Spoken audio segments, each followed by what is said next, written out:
घमंड और पेट जब ये दोनों बढ़ते हैं तब मनुष्य चाहकर भी किसी को गले नहीं लगा सकता।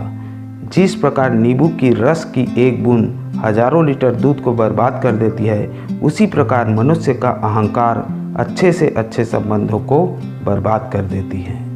नमस्कार दोस्तों, मैं हूं रोहित और आप देख रहे हैं मेरे YouTube चैनल रोहित कुरवंशी।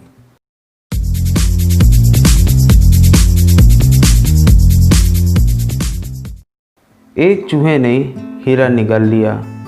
हीरे के मालिक ने उस चूहे को मारने के लिए शिकारी को ठेका दिया। जब शिकारी चूहे को मारने के लिए वहां पहुंचा तो देखा हजारों चूहे झुंड बनाकर एक दूसरे के ऊपर चढ़े हुए थे, परंतु एक चूहा उन सबसे अलग बैठा हुआ था।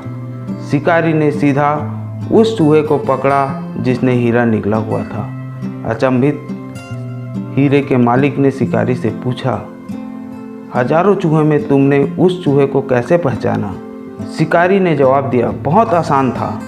जब मूर्ख व्यक्ति धनवान बन जाता है तो अपनों से मेल मिलाप छोड़ देता है।